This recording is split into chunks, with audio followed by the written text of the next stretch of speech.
You're going to take 1 red pepper and dice it finely. If you want to have bigger chunks, you can totally do that. Next, take 1/2 of a yellow onion and dice it as well. Then I wanted to try something interesting, so I went ahead and did 1/2 of a red onion. Dice that as well. If you ever see an onion that has the yellow inside, the sprouts, it's totally okay to eat it. It just means that it's old. So go ahead and scoop it out and then chop the onion as usual.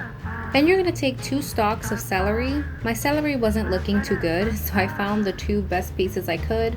You're going to go ahead and chop this finely. I love using the leaves of the celery. I feel like they have a lot of flavor in them, so go ahead and chop that up as well and throw that in.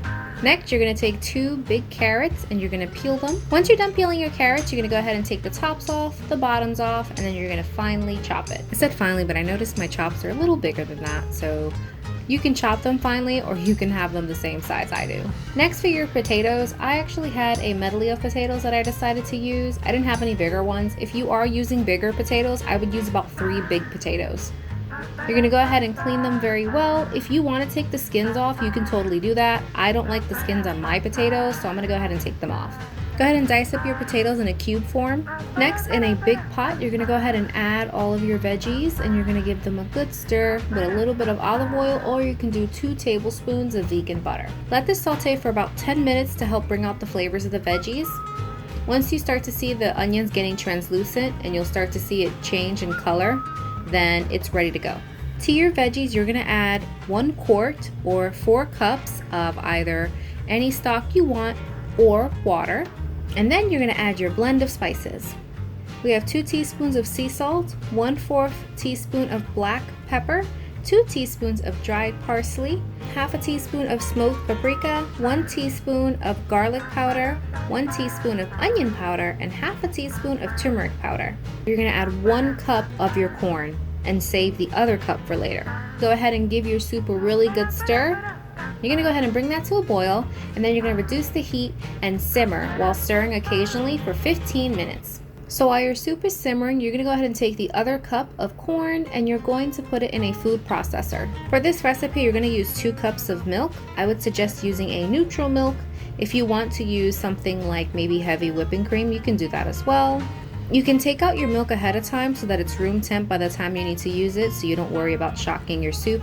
Or you could quickly pop in your milk into the microwave and do it in 30-second intervals. Once your milk is warm, go ahead and add it to the food processor, and you're going to go ahead and blend this all together on high. Once your mixture is done blending and it looks all chunky, you're going to go ahead and bring it over to your soup. Drop your corn and milk mixture into your soup and go ahead and give it a good stir. Now, if your soup still doesn't look to be the consistency that you want, like for instance, I wanted mine to be much thicker, I went ahead and added some cornstarch. Cornstarch will usually have on the bottle how to do it. I just eyeball it, but I would recommend actually using the container and seeing how much you should put. Start off with just a little. Go ahead and stir your soup and give it some time to take the cornstarch. Once it's the consistency you want, you can go ahead and move on to cooking it. Don't forget to taste your soup. Make sure it's to your liking. For me, I need a little bit more salt and a little bit more paprika. So once you have all your ingredients in, you're going to go ahead and continue to cook your soup for 15 minutes, again on low heat. Don't forget to cover your soup. It'll help to get it to a boil faster. Once your 15 minutes are up, go ahead and test your potatoes and your carrots using a fork. Go ahead and pierce them through, and if you can easily pick up your potatoes and carrots with a fork, you are good to go.